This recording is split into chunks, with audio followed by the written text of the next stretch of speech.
નમસ્કાર મિત્રો, સ્પર્ધાત્મક પરીક્ષામાં ગુજરાત ભૂગોળમાંથી ખાસ પૂછાતો હોય સવાલ કે જે છે ગુજરાતમાં આવેલા વિભિન્ન ડુંગરો એના શિખરો અને એની ઊંચાઈ. તો આપણે અહીંયા 9 જેટલા શિખરો જોવા છે. સૌથી પહેલા આપણે લઈએ ગિરનારમાં આવેલા જેટલા શિખરો છે એમાંથી સૌથી ઊંચું ગોરખનાથ, જે ગુજરાતનું પણ સૌથી ઊંચું છે, જેની ઊંચાઈ 1117 મીટર જેટલી છે.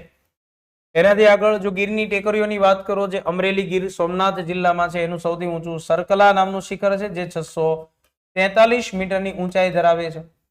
એવી જ રીતે તમે પોરબંદરમાં આવેલા બરડો ડુંગરની વાત કરો તો એનું ઊંચું શિખર છે આભપરા.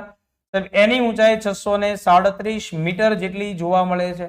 બરાબર. હવે રાજપીપળાની ટેકરીઓ, જે નર્મદા જિલ્લો અને ભરૂચ જિલ્લામાં આવેલું છે, જેનું સર્વોચ્ચ શિખર છે માથાસર, જે અંદાજિત 800 મીટર જેટલી ઊંચાઈ ધરાવશે.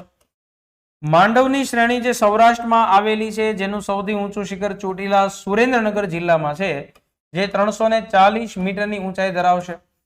કચ્છ જિલ્લામાં આવેલા ડુંગરોમાં સર્વોચ્ચ ઊંચો ડુંગર કાળા ડુંગરની ઊંચાઈ 437 મીટર જેટલી હશે.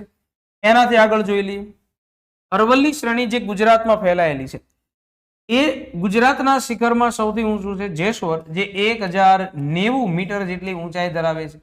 એ જ રીતે વિંધ્યાચલ પર્વતમાળા, જે ગુજરાતમાં ફેલાયેલી છે, એનું ઊંચું શિખર છે પાવાગઢ, જે અંદાજિત 829 મીટરની ઊંચાઈ ધરાવે છે. અને સાહેબ સહ્યાદ્રી શ્રેણી ગુજરાતમાં જેટલી ફેલાયેલી છે, જેનું ઊંચામાં ઊંચું શિખર છે સાપુતારા, અને એની ઊંચાઈ કેટલી છે એ તમારે લોકોએ ફટાફટ મને કોમેન્ટ બોક્સની અંદર માહિતી આપવાની છે. આવા વિડીયો સાથે ફરી પાછા મળતા રહેશું. Thank you very much. જય હિન્દ.